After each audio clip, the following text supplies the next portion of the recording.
DIY with Chris, giving you the tools to do it yourself.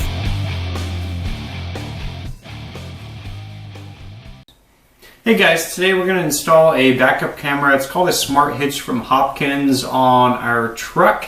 It'll make it a little bit easier to actually guide trailers on and everything. It's an adjustable camera, so I can actually see where the hitch is sitting, so I'm not going to need another individual to guide me into a trailer position anymore at this point.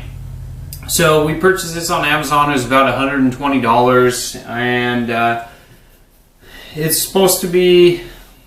We purchased this on Amazon for $120. It's supposed to be a really easy install, so we'll go ahead and get started this time. Alright, so this is the Hopkins Smart Hitch, hassle-free hookups. What this is going to do is it actually has two different modes as we get into it, and I'll try and show you that when we actually get it hooked up. But there's the basic mode where it has the sensors on it, and I'll show you that here in just a little bit. So it has the sensors, it has these lines on here just like normal backup cameras do, and the camera adjusts so I can point it down towards my hitch and see exactly where my hitch and the trailer tongue are in order to line them up. So it does have the actual trailer mode, and then there's an everyday mode, so it'll change it. So the lines will change on there, and it allows you to just use it for every day for backing up your vehicle and whatnot, just like something else does. So the thing with this is it has the sensor that comes with it. These are all the things that came in the box. So this sits back by the license plate. It has the adjustable camera right here that's in the middle, and then these two are sensors, so it tells how far away something is behind you, and it'll beep at you just like a regular newer system would. This is the monitor that comes with it, so you just mount this wherever you want to. You can attach it to your windshield, your dash, your console, whatever you want to do. So that's the actual monitor, and it has those different modes on it and everything. This is your wiring setup. So this wiring setup runs all the way from the front of your vehicle to the back right here, and it hooks up to this. So they're really easy hookups. You can see there's this end and this end. They have white arrows that are on them, so you just line them up and you hook it in, and then same thing on the other end. So from the monitor to it, again, just line the arrows up and feed it in, and then it's hooked up. So the hardest part on this whole thing is just going to be running the wiring. Depending on what kind of vehicle you have, it actually has what vehicles are compatible with this. So there's two different ways of installing this that actually works. If you have the appropriate hitch or the appropriate 7-pin configuration that's compatible with this particular product, then you can actually just, so you plug this one into your old one, you remove it from the back, plug it in, and then you feed this into your spot, and that's all you have to do. So if that isn't compatible, then what you'll have to do is actually splice your reverse, your brake lights, and that's how it'll get some of its power feed and be able to figure out when to turn on and whatnot. And it goes over that in all the instructions. The only other thing that's in the kit is this little pack right here. So it has two grommets to, if you have to drill a hole in your license plate or whatnot, or even if you don't, just when you run it by, then these can help secure it in place. It gives you longer screws, because when you remove your license plate screws and then put this about 1/4 inch item behind it, it gives you longer screws to fit there. And the last thing it has is just this little rubber gasket, so when you run it up into your cab, if you have to drill a hole, then you go ahead and do that hole and then feed your wiring through this gasket, and that'll help seal it up. I would definitely recommend sealing it up with something else too, but we'll go over that as we're installing it. So that's all the contents of the package. We'll go ahead and get started this time. Okay, so the first step is really easy. I already did some of it for us. So all you have to do is unscrew your license plate and your cover and whatnot. So get those out. These are the old screws. So you can see how they're a little bit shorter, and especially after I add that on there, probably not going to feed all the way through. So that's why they give you the longer ones. So you just take that off, and we don't really need either of those anymore. And then you put this one right here, and you'll see the holes line up and everything.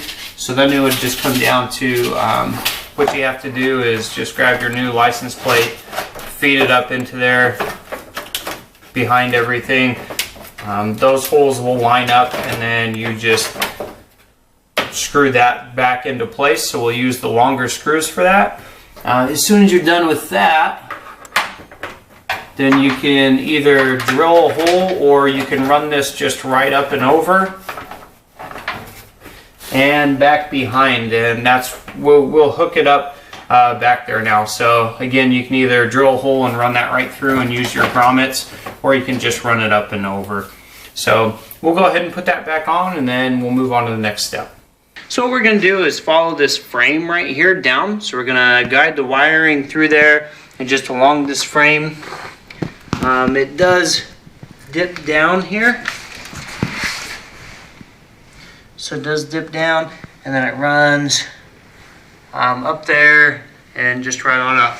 So we're going to follow that all the way up. Okay, so we're going to follow it up here. So this is just that same frame that we were following up. And then if you look right here, that is at the foot where the driver's feet would be. So it's not quite under the seat, it's just right in front of that, just right under the floor mat. And that's where we're going to run our wiring into the cab. That's already just a little rubber gasket meant for wiring already. So we're just going to feed it through there. So in order to prep for that, what we're going to do is come right here, and we need to pull up our floor mats. So I'm going to take this flooring, protect it, take that off, and that can just sit right there. And now we have access to the carpet and everything. So you just need to make sure you move everything out of the way and make sure that we can see this. So there's some insulation under there, and right there is where that gasket feeds up and through. So we're just going to use that gasket right there, and so we'll feed it right under the carpet right there. We'll take it right up the frame, right there, right up this trim, and probably run that wiring over onto the dash or something. So I am showing you the final configuration of my backup camera. So it's right there, it's already adjusted to angle down towards my hitch as I want it. Again, that wiring has been ran up and over. I didn't drill a hole or anything. As it went up and over, we ran it back down through there, and it ended up coming out right there. So from our 7-pin hitch, then it kind of came, and that's this wire right here. So it's coming through. We ran it along the frame. It was a little hard to actually feed it through these holes and through the frame, so we had to run it along it. So it's going along here right now and down. So it is following the same configuration that we had discussed a little bit earlier.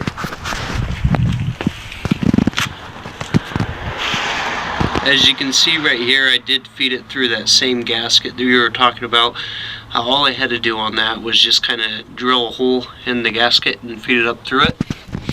As soon as that is done, what I did is I just continued feeding that under here through the boards and all the way up. So it went all the way up through there, and then it popped out right here, and I ended up just securing it on my dash. So cord is still right there. I'll probably find a better, more cleaner way of doing that a little bit later, securing it so it's not just floating out there. But that is the screen. So I'll give you a little demo on the different modes and everything.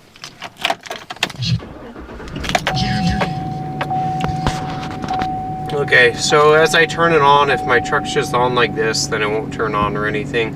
I do have to put it in reverse. Sometimes when I hit unlock or lock on the truck, it'll engage those reverse lights and it'll pop on for a little bit. So it's kind of nice, especially as I'm just sitting here. But alright, if I popped into reverse, pops right up. So right now I have it in the daily use mode. I'm actually gonna pull forward a little bit so it's not beeping at us the whole time. Okay, so I have it in the daily use mode right now, which means it's just saying how much room I have before I hit something. It's adjusted for parking spots and whatnot. That's why the lines are a little bit straighter there, is to line them up with parking spots. Now, how I adjust it into the other mode is we have this button on the side.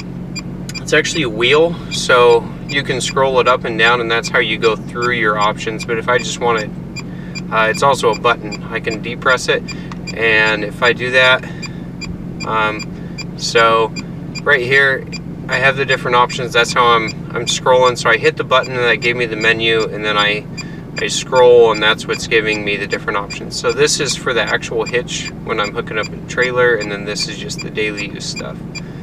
Then I can go through the brightness, contrast, color, sharpness, reset the whole thing, and exit the menu. So that's all the options that you have for it. It is really helpful. I'll back up here just a little bit and let you kind of see how it works.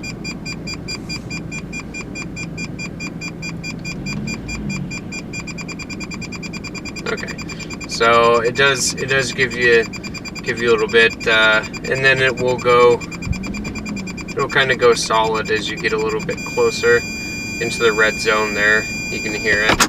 So that's basically how it works, though. It's been really great. I've really enjoyed this thing. I've actually had it installed at this point for probably about 2-3 weeks, and I haven't had any issues with it. We installed it when it was still a little bit colder too, so within those 2 and 3 weeks we still got down to about -20, -30, and I had no issues with it at all. I figured it might start having some problems as it got a little bit colder, but that wasn't the case at all. So it was really great. I really like this product so far, and I definitely recommend it to anybody else who wants to do it. It's really easy to install. I didn't have any issues at all. So if you have any questions, just let me know. Other than that, hope you got enough information out of this product, and have a great day. DIY with Chris, giving you the tools to do it yourself.